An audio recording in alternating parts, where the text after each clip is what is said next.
আচ্ছা লাইলি আপু, প্রথমত আপনাকে দিয়ে শুরু করি। কিন্তু লাইলির নাম তো শুনেছেন, লাইলি এবং মজলু এরা একে অপরকে খুব ভালোবাসতো, কিন্তু কেউ কাউকে পায়নি, ঠিক আমার মতে। তো লাইলি আপু, আপনি যে লাইভে এসে টিকটকে লাইভে এসে যে কান্নাকাটি করেছেন, এর আসল কিন্তু কি? কেন? আমাদের দুইজনের মধ্যে তো কোনো কিন্তু নেই, আপনি আমাদেরকে বলতে পারেন। আমি আর কি বলবো, আপনাদের যদি কোনো কিন্তু না থাকে তাহলে তো আর ভালো। মামুন ভাই, আপনাদের ভিতরে কি সত্যি কোনো কিন্তু নাই? আমাদের মধ্যে কোনো কিন্তু নেই। যাক, না থাকলে তো ভালো, কারণ আমরা চাই না যে আপনাদের দুইজনের ভিতরে আবার ঝগড়া হোক। মামুন ভাই, আপনি এত কম বয়সী হয়ে কিভাবে মানে এত তাড়াতাড়ি ভাইরাল হয়ে গেছেন? এটাই বিশ্বাস করবেন না যে এত ছোট বয়সে তুমি এতগুলো স্ট্রাগল কিভাবে বিশ্বাস করবো না, অবশ্যই তো বিশ্বাস করবেই, কেননা কম বয়সের থেকেই তো সবাই ভাইরাল হয়। যাক, ভাইরাল হলে তো ভালোই, কিন্তু লাইলি আপু এত ছোট ছেলেকে কিভাবে মেনে নিল, এটা আমরা মানে আমার মাথা ধরছে না।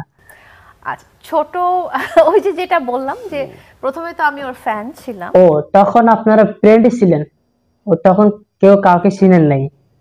আচ্ছা লাইলি আপু, প্রথমত ওর পরিচয়টা কেমন ছিল আপনার কাছে, মামুন ভাইয়ের কাছে? প্রথমে তো আর রিলেশন ছিল না, ওর সাথে পরিচয় হওয়ার পর অনেক দিন পরে ওর সাথে আমার রিলেশনটা হয়েছে। কয়েকদিন পরে রিলেশন হয়েছে না? আচ্ছা আচ্ছা, তো রিলেশন হয়েছে, যাক ভালো কথা। তো মামুন ভাই, দেখলাম আপনাকে মারছে, এটা কি সব সময় মারে না? কয়েকদিন পর পর না, ওর সাথে একবারই মারা হয়েছে। আসলে মামুন ভাই এমনি মারেন নাই, মারামারির মানে আসলে কারণটা কি? মারে নাই কখনো, আমার আসলে অনেক রাগ বেশি, আমি ছোটবেলা থেকে অনেক রাগী। আমার হুট করে রাগ উঠে গেলে আমি কন্ট্রোল করতে পারি না, আমি মারামারি শুরু করে দিই। তো রাগ উঠলে তাই বুঝি লাইলা আপুকে এভাবে মানুষে মারে? লাইলা আপু যেভাবে টিকটকে এসে মানে কান্নাকাটি শুরু করে দিছে, কিন্তু ওই মার খেয়ে হাইপার মোমেন্টে লাইভে এসে পকপক করে দিছে, ওইটাই ভাইরাল হয়ে গেছে। তো লাইলি আপুর সেই ভিডিওটা যে ভাইরাল হয়েছে, সেই ভিডিওটা কয় সেকেন্ডে মানে ছিল? 1 মিনিট ছিল, 1 মিনিটও ছিল না, কয়েক সেকেন্ড ছিল। এত অল্প সময় ভিডিওটা ভাইরাল হয়ে গেল, বাহ কি সুন্দর।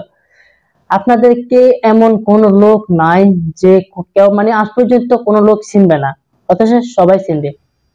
আচ্ছা লাইলি আপু, আপনি মামুন ভাইকে মানে কেমন দেখতে পাচ্ছেন? আবার একটু বলে দেই, ওকে দেখতে কিন্তু অনেক বাচ্চাদের মতো লাগে, ওর কোরিয়ান স্টাইলে ফেস, ওর কিন্তু একটু আছে, এজ আছে। ও, মামুন ভাইকে বাচ্চাদের মতো লাগে তাই না? তো এই জন্যই আপনি এই মামুন ভাইকে বিয়ে করেছেন, যাক ভালোই। আমি চাই আপনাদের দুজনের ভালোবাসা আরো বাড়ুক। আচ্ছা, মামুন ভাইকে দেখতে একজন একটা স্মার্ট ছেলে। মামুন ভাই মনে হয় মেকআপ করেন নাকি?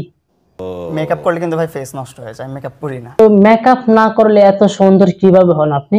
আচ্ছা যাক মামুন ভাই, আপনার মাথাটা একটু ঘুরান তো। আরে মামুন ভাই, মাথা চুলগুলা তো একদম টিয়া পাখির মতো দেখা যায়, মনে হয় টিয়া পাখির চুল এগুলা। আচ্ছা মামুন ভাই, আপনারা চুল ওগুলা মানে কিভাবে সাজায়, মানে কিভাবে সুন্দর করছেন? মেকআপ। হ্যাঁ, মেকআপ। মেকআপ কি? মেকআপ একটা বার্ড, ওইটার অনেক রকম কালার থাকে, আমার যেমন অনেকগুলা কালার চলে। ও আচ্ছা, ওটা অনেক রকমের কালার থাকে। হ্যাঁ, যাক ভালো। আপনারা কি বিয়ে করেছেন? এটা তো বলবো না। না বললে নাই, সেটা তো আমার জানার কোনো বিষয় নাই, কিন্তু নিশ্চয়ই আপনাদের তো ভালোবাসা আছে। যাক, ভালোবাসা থাকলে তো ভালো। তো আমি চাচ্ছি লাইলা আপু এবং মামুন ভাই, প্রিন্স মামুন, এরা দুইজন ভালো থাকুক। তো মামুন ভাই, আজকের মতো আমি ভিডিওটা শেষ করছি।